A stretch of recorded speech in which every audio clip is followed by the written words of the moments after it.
Hi, I am Sophia. Welcome to True Payback, where story hits different. Hit subscribe. Let's dive in. The country club dining room sparkled with crystal and silver. 60 guests in business casual attire filled the private event space Mom had reserved for her 55th birthday. I sat at the family table wearing my usual outfit: jeans, a simple blouse, comfortable flats. Dad sat at the head in his custom suit, talking loudly about his latest government contract. "Rachel's still doing her little freelance thing," Mom explained to Aunt Susan, her voice apologetic. "We keep hoping she'll get a real job, but you know how stubborn she can be." I was 32 years old. I'd been doing my little freelance thing for 9 years. Nobody at this table had ever asked what that actually meant. "Still no boyfriend?" Aunt Susan asked, eyebrows raised in that concerned way that wasn't concern at all. "No," I said simply. "Such a shame," she sighed. "Your cousin Jennifer just got engaged to a cardiologist." Dad's business partner, Richard Morrison, arrived with his wife. Dad stood immediately, shaking hands, all smiles and backslapping energy. Richard ran Morrison Development. They'd worked on 6 major projects together over the past decade. "Tom, happy birthday to the lovely lady," Richard boomed. "How's the wife?" "Tolerating me for another year," Dad laughed. They sat down and immediately the conversation turned to business. It always did. "The Harbor District project is gold, Tom," Richard said, accepting a whiskey from the waiter. 14-story mixed use, city's fast-tracking permits. We break ground in April. "Already got the steel supplier locked in," Dad said proudly. "Peterson Construction Group doesn't waste time." I ate my salad quietly, listening. "Rachel." Richard noticed me suddenly. "Still doing that computer thing?" "Yes," I said. "Web design, right?" he asked, trying to remember. "Something like that." Dad snorted. "She's been building her portfolio for almost a decade now. We've offered her a job in our office multiple times. Receptionist, filing clerk, even offered to train her for project coordination. But no, she wants to be an entrepreneur." He made air quotes. Richard smiled uncomfortably. "Well, the gig economy is popular with young people these days." "She's 32, Mom said quietly. "Not exactly young anymore." The appetizers arrived. Seared scallops, prosciutto-wrapped asparagus, artisan breads. I ate slowly, checking my phone under the table. 3 notifications from my business manager. 2 from my accountant. 1 from my attorney. I silenced them all. "Tom, I wanted to ask," Richard said, leaning forward. "Who's your angel investor on the harbor project? The funding came through so smoothly." Dad smiled mysteriously. "Can't reveal all my secrets, Rick. Let's just say I've got connections that believe in Peterson quality." I took a sip of water. "Must be someone with deep pockets," Richard pressed. "That's an $8 million investment for your share of the equity." 8.3 million actually, Dad corrected. "And yes, very deep pockets. Very confident in my track record."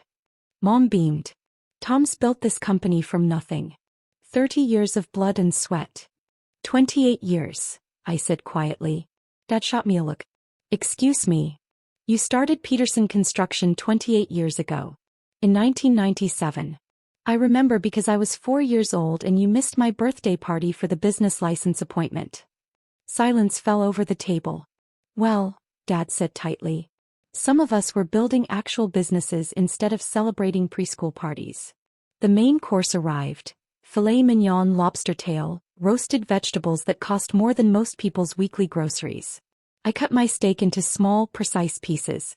"Rachel, honey," Mom started, her voice syrupy. "Your father and I have been talking. We really think it's time you considered something more stable. Richard's daughter works in pharmaceutical sales." "I'm not interested in pharmaceutical sales." "You're not interested in anything that requires real work," Dad muttered. My fork paused halfway to my mouth. "What was that?" He looked directly at me.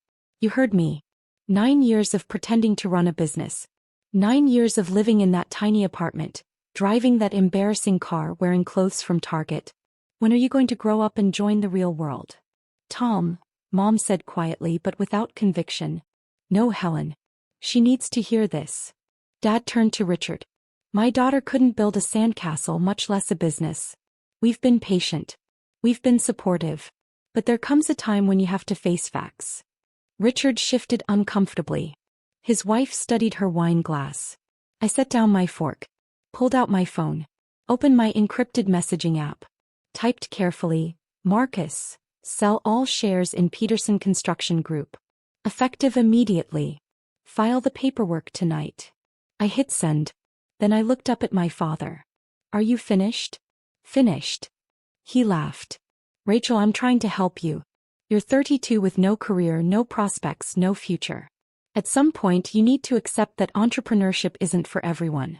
Some people are meant to work for others, not lead. I stood up. Thank you for the lovely dinner, Mom. Happy birthday. Where are you going? Mom asked, startled. Home. I have work to do. On a Saturday night? Dad scoffed. What work? Updating your LinkedIn profile. I picked up my purse. Something like that. I walked out of the country club while 60 people watched. I heard Dad laugh as the door closed behind me. Sensitive, he said loudly. Always has been. I didn't cry in my car. I'd stopped crying about my father's opinion when I was 19, and he told me that business school would be wasted on someone who thinks with emotions instead of logic.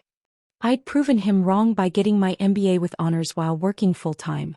He'd skipped my graduation because of a client meeting. What he didn't know, what nobody in my family knew, was that the little freelance thing I'd been doing for 9 years had evolved into something much bigger. It started simply enough.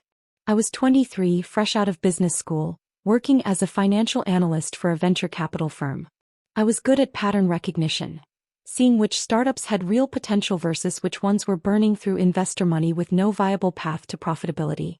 My boss, Marcus Chin, noticed. You've got instincts, Rachel. You see things 6 months before they happen. I just pay attention, I said. Most people don't. Most people hear a good pitch and fall in love with the vision. You look at the actual numbers. Marcus became my mentor. When I was 25, he helped me make my first angel investment, $50,000 into a small logistics software company that nobody else believed in. 18 months later, it was acquired for $12 million. My return, $480,000. I reinvested everything. By the time I was 28, I'd built a portfolio worth $11 million. By 30, it was $37 million. Now, at 32, my private investment portfolio was worth just over $193 million. And nobody in my family had any idea. They saw my $1,200 a month apartment in a decent neighborhood. They saw my 7-year-old Honda Civic. They saw my Target clothes and my absence from social media and my quiet, boring life. They didn't see the 18 companies I had stakes in. They didn't see the commercial real estate portfolio. They didn't see the municipal bonds, the index funds, the carefully diversified assets that generated passive income of roughly $400,000 per month. They didn't see any of it because I'd made sure they wouldn't. When I was 26, Dad had asked to borrow $20,000 for what he called a temporary cash flow issue with Peterson Construction. I was dating someone at the time. Marcus had warned me against mixing family and money, but I'd ignored him. I gave Dad the money. He never paid it back. When I asked about it 6 months later, he laughed. Consider it rent for all those years we raised you. That's how family works, Rachel. That's when I learned my lesson. Family would take everything if you let them. Love and exploitation could coexist perfectly in the same relationship. So I built my empire in complete silence. The Target clothes. I actually owned a penthouse in the city, but I kept my cheap apartment for family visits. The Honda Civic. I also had a Tesla in a private garage downtown, but I drove the Honda to family events. The freelance work? I did maintain a small web design consultancy as a cover. It made about $60,000 a year and gave me a plausible explanation for my lifestyle. Everything else was invisible, including my investment in my father's company. 3 years ago, Dad had been in trouble. Peterson Construction Group had overextended on 2 major projects. Suppliers were threatening to pull out. Contractors were walking. The company was 45 days from bankruptcy. I found out through Richard Morrison, of all people. We'd run into each other at a coffee shop downtown. He'd looked terrible, stressed, exhausted. Your dad's in a tough spot, he'd said carefully. I don't know if you know. I don't. He needs a capital injection. $8.3 million to be exact. If he doesn't get it, Peterson Construction folds. I'd sipped my coffee. That's unfortunate. I thought maybe your family might have resources. I'd almost laughed. My family thought I could barely afford my rent. I don't think I can help, I'd said. But I could. And despite everything, despite the dismissals, the mockery, the contempt, I did. I created a shell investment company called Cascade Capital Holdings. It had no obvious connection to me. The paperwork ran through 3 layers of LLCs with my attorney as the registered agent. I approached Dad's company through Marcus, who presented it as a client looking for a strategic investment in mid-sized construction firms. Dad never knew it was me. Cascade Capital Holdings invested $8.3 million in Peterson Construction Group in exchange for 51% ownership of the company. 51%. Controlling interest. My father had been so desperate, so grateful for the lifeline, that he'd signed everything Marcus put in front of him. He thought he was getting a silent partner who'd let him run the company however he wanted. He thought wrong. The contract was very specific. As majority shareholder, Cascade Capital Holdings had the right to remove and replace executive management. Approve or reject any contract over $500,000. Sell the company without founder approval. Liquidate assets to recover investment. But there was a clause Dad particularly loved, the silent partner provision. As long as the company remained profitable and met quarterly benchmarks, Cascade Capital would remain completely hands-off. Dad could run his company exactly as he always had. For 3 years, Peterson Construction thrived. They landed government contracts, won competitive bids, expanded into 3 new states. Dad thought it was all his genius business acumen. It wasn't. It was me. Every major contract Peterson Construction won, I'd quietly ensured they were positioned perfectly. When they bid on the Harbor District project, I'd made sure their primary competitor had unexpected permit delays. When they needed bonding for a state highway project, I'd had my people smooth the way with the bonding company. I wasn't helping my father. I was protecting my investment. But I'd also kept a very important fail-safe, the right to sell my shares at any time for any reason with 60 days notice. My phone rang at 11:47 p.m. Marcus. It's done, he said. Paperwork filed. Official notice delivered to Peterson Construction's registered office. You're out. Who's buying? Hendricks Development Group. They're paying 92 cents on the dollar for immediate close. You'll clear $7.6 million profit after taxes and fees. I was sitting in my real apartment, the penthouse with floor-to-ceiling windows overlooking the city. Wine glass in hand. Completely calm. What about the Harbor District project? I asked. Without your capital backing, Peterson Construction doesn't have the equity to qualify. Hendricks will likely take over the contract directly. Your father's company will lose the project. And the ripple effects? Marcus paused. Rachel, are you sure about this? Answer the question. Peterson Construction will lose credibility with their bonding company. 3 other projects will likely go into review. If banks get nervous, they might call his operating line. Worst case scenario, he's looking at significant financial restructuring. Possible bankruptcy if he can't find replacement capital fast. Good. Rachel. He called me a failure in front of 60 people, Marcus. He spent 32 years making sure I know how worthless he thinks I am. I gave him 3 years of success he didn't earn. That's generous enough. Understood, Marcus said quietly. The Hendricks deal closes Tuesday. Transition period is 60 days. After that, you have no financial connection to Peterson Construction. Perfect. We hung up. I finished my wine and went to bed. I slept perfectly. Sunday passed quietly. I worked on actual freelance projects. The web design cover had to remain believable.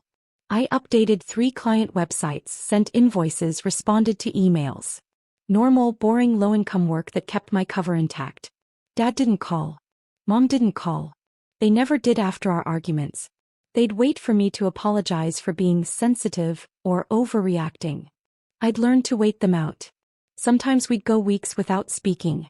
Monday morning I went to the gym. Had coffee at my favorite cafe. Worked from home on my laptop like always. At 2:37 p.m. my phone exploded. First call, Dad. I didn't answer. Second call, Dad again. Declined. Third call, Mom. Declined. Fourth call, Richard Morrison. That one I answered. Rachel, he said, voice tight. I need you to tell me something. And I need you to be completely honest. Okay. Do you know anything about Cascade Capital Holdings? My heart rate didn't change. Never heard of them. Why? They're selling their stake in your father's company. Effective immediately. Tom just got the notice this morning. The buyer is Hendricks Development. They're his primary competitor. This is going to destroy him. I don't understand why you're calling me, Richard. Because this doesn't make sense. Cascade invested 3 years ago and the company's been performing beautifully. There's no logical reason to sell now unless... He stopped. Unless what? Unless someone wanted to punish Tom for something. I let the silence stretch. Rachel, Richard said carefully. Where do you work? I'm a freelance web designer. You know this. No, I mean really. What do you really do? I build websites for small businesses. I make about $60,000 a year. I live in a tiny apartment and drive a Honda Civic. You've seen my life, Richard. I've seen what you've shown us, he said quietly. I don't know what you're implying. Your father's company is about to collapse, Rachel. The Harbor District project is gone. 3 other contracts are in jeopardy. If the banks panic, he could lose everything. The company, the house, his reputation. Is that what you want? What I want, I said calmly, is for people to stop calling me a failure. Silence. Oh God, Richard breathed. It was you. I don't know what you're talking about. The investment. The timing. 3 years ago, right after Tom talked about needing capital. The amount, $8.3 million, the exact number. Rachel, what did you do? I didn't do anything, Richard. I'm just a freelance web designer who couldn't build a sandcastle, remember? I hung up. 30 seconds later, Dad called. I answered this time.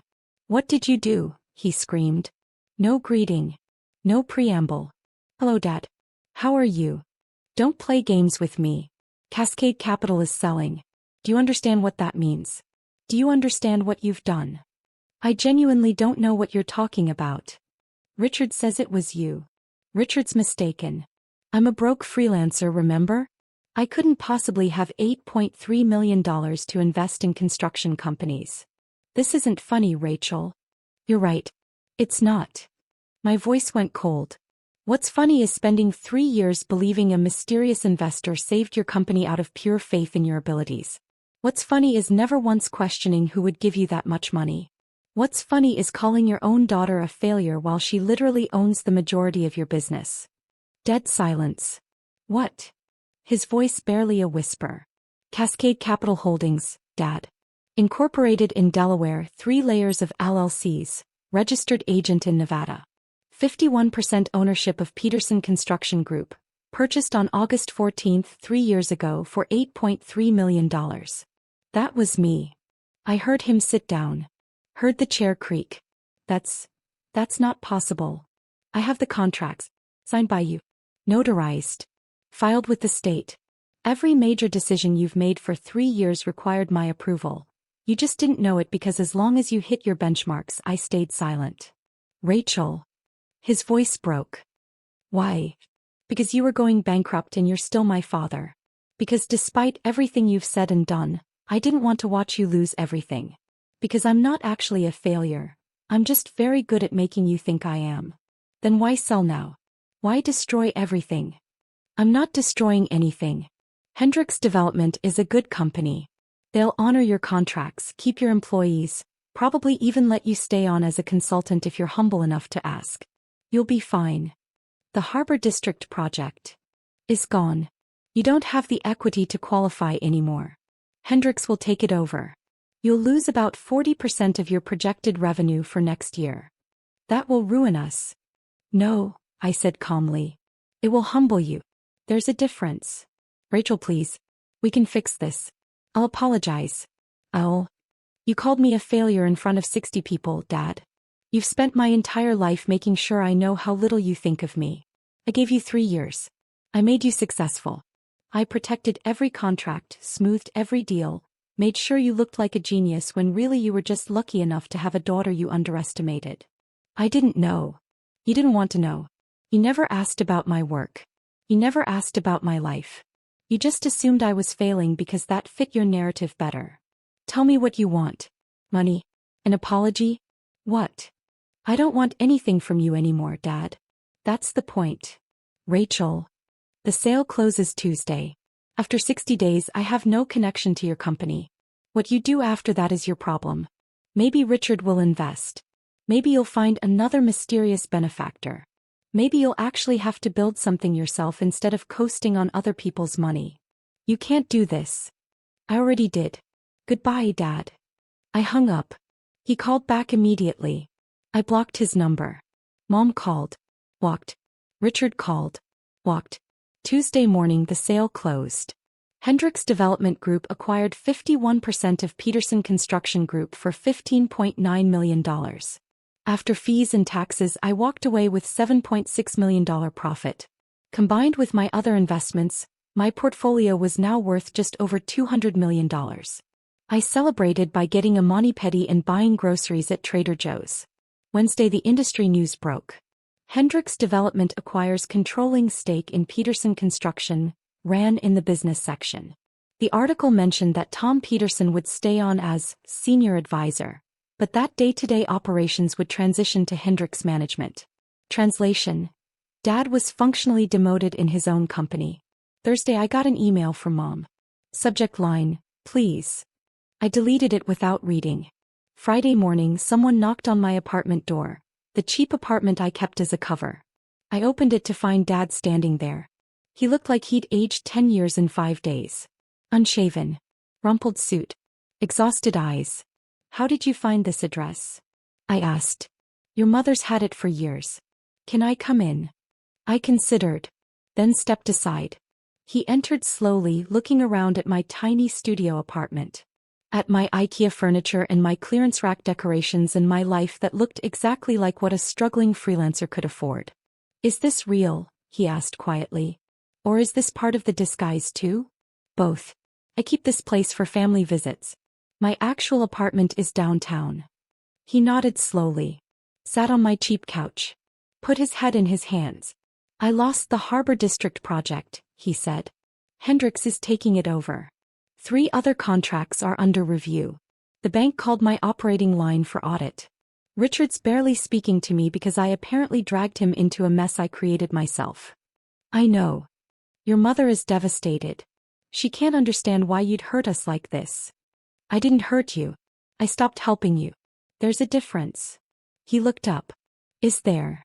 Yes. For 3 years I propped up a company that should have failed. I gave you success you didn't earn. I made you look competent when you were actually drowning. The only thing I did wrong was letting you believe you did it yourself. Why didn't you tell me? I sat across from him. When would I have told you, Dad?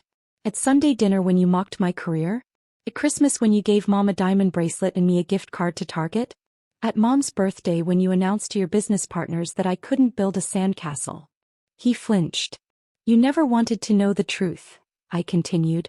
You wanted me to be a failure because it made you feel successful by comparison. You needed me to be less than you. That's not true.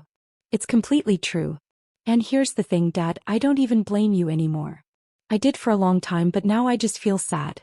Because you wasted 32 years dismissing someone who could have been your greatest asset. Rachel. I'm worth $200 million. I said it calmly, watching his face. Give or take. My investment portfolio spans 18 companies, 4 real estate holdings, and a diversified asset base that generates roughly $400,000 a month in passive income. I've been building this for 9 years while you thought I was designing websites in my spare bedroom. He stared at me like I was speaking another language. I have an MBA from Stanford. I worked for Marcus Chin at Apex Venture Capital for 4 years before going independent. I've been featured in Forbes 30 Under 30 for finance. I sit on 3 corporate boards. Last year, I donated $1.2 million to charity anonymously. How? He whispered. By being smart. By working hard. By learning from people who actually knew what they were doing instead of pretending I already knew everything. Why hide it? Because of what happened when I gave you $20,000 when I was 26. You never paid me back. You said family doesn't keep score. That's when I learned that you would take everything I had if I let you. He closed his eyes. So I built an empire you couldn't touch, I said. I became the thing you always told me I couldn't be. And I did it so quietly, so carefully that you never even suspected. What happens now? He asked. Now. You figure out how to run your company with actual oversight. Hendrix is fair, but they're not pushovers. You'll have to justify every decision, prove every expense, earn every contract.